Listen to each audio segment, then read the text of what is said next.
Assalamualaikum warahmatullahi wabarakatuh. Hamdan wa syukran lillah, salatan wa salaman ala rasulillah allazi la nabiyya ba'dah. Pemirsa yang dirahmati Allah, halal lifestyle atau gaya hidup halal saat ini menjadi tren bagi masyarakat dunia. Bukan hanya masyarakat muslim, tapi juga masyarakat non-muslim. Mengapa demikian? Apa yang menjadi penyebabnya? Sebenarnya pemirsa, banyak yang menjadi faktor kenapa halal life ini menjadi sebuah tren. Salah satunya adalah populasi jumlah umat Islam dunia yang saat ini sangat besar sekali. 2 miliar dari penduduk dunia atau 25% dari penduduk dunia saat ini adalah kaum muslim. Sehingga tentu saja jumlah ini memerlukan barang dan jasa yang cukup besar pula dalam mendukung kehidupan mereka. Tidak mengherankan kalau kemudian kebutuhan terhadap barang dan jasa halal ini menjadi sesuatu yang menarik, menjadi sesuatu yang sangat prestisius untuk dikembangkan. Di samping itu, dari 2 miliar penduduk muslim dunia, saat ini terjadi peningkatan yang signifikan terhadap kaum menengah ke atas dari kalangan muslim. Sehingga tentu saja kebutuhan kaum menengah atas ini juga memerlukan konsumsi barang dan jasa yang berbeda, yang dia tidak hanya pada aspek makanan saja, tapi juga berbagai produk lainnya yang mendukung gaya hidup mereka sebagai kaum kelas menengah. Katakanlah fashion yang branded tapi halal. Kemudian kosmetika yang mendukung penampilan mereka menjadi lebih menarik, tapi tetap dalam konteks kosmetika halal. Transaksi keuangan yang memudahkan, tentu saja berbasis keuangan syariah, dan pariwisata halal yang menjadi kebutuhan bagi masyarakat kaum menengah ke atas. Pemirsa yang dirahmati Allah, karenanya halal lifestyle ini dapat kita pandang dari 2 sisi. Pertama, halal adalah pemenuhan kewajiban seorang muslim atas barang dan jasa yang dia konsumsi. Dalam Al-Quran surah Al-Baqarah ayat 168 disebutkan, Ya ayyuhan nas, kulu mimma fil ardi halalan thayyibah. Wahai manusia, makanlah apa yang ada di bumi yang halal lagi baik. Dengan demikian, halal lifestyle ini adalah ungkapan keteguhan seorang muslim untuk mengkonsumsi barang dan jasa sesuai dengan ketentuan yang telah ditetapkan dalam Islam. Yang kedua, halal lifestyle ini adalah sebuah potensi bisnis yang luar biasa.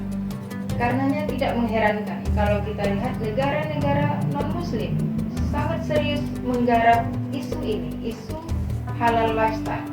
Mereka mengembangkan berbagai industri yang mampu memenuhi ekspektasi dari kaum menengah muslim yang ada saat ini.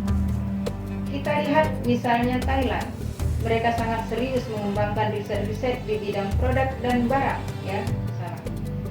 Kita lihat Thailand, mereka sangat serius melakukan riset tentang halal food dan berbagai turunannya. Kemudian saat ini mengklaim dirinya sebagai halal kitchen terbesar di dunia. Kita lihat kemudian Korea Selatan yang saat ini memang booming, ya, yang tradisinya, yang lagu-lagunya itu sangat dicintai oleh kaum muda kita, mengklaim dirinya sebagai pusat turisme halal dunia. Mereka bersiap, bahkan menyiapkan berbagai instrumen yang mendukung masyarakat muslim mau mengunjungi Korea. Kita lihat Australia juga sangat concern untuk memanfaatkan pasar ini. Mereka menjadi produsen daging halal terbesar di dunia.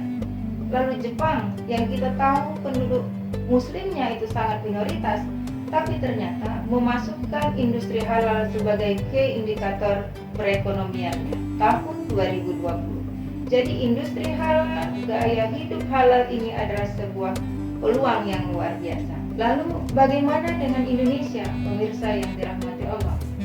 237 dari 273 penduduk Indonesia adalah kaum muslim. Ini artinya apa? 86% penduduk Indonesia itu pasti memerlukan produk yang halal. Tentu bukan saja makanan seperti yang kita sebutkan tadi, pakaian, obat-obatan, kosmetika, pariwisata, lembaga keuangan. Dengan demikian kita lihat Indonesia ini adalah pasar yang sangat potensial, pasar yang sangat besar, yang siapapun, kita katakan dalam bahasa yang sederhana, mau menjual produknya di Indonesia, lalu produk itu dikasih label halal, produk itu akan habis laku terjual. Tentu saja kita tidak bisa berbangga diri. Kita menjadi konsumen terbesar dalam produk halal. Kita juga harus membenahi diri agar kita juga menjadi produsen bagi produk-produk halal. Kalau begitu pemirsa, apa yang harus kita lakukan? Sederhana sekali.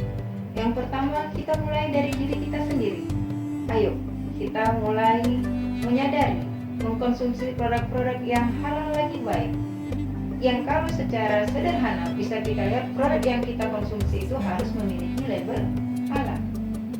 Lalu yang kedua, ayo mari kita mengedukasi masyarakat sehingga masyarakat sadar terhadap pentingnya produk barang dan jasa halal.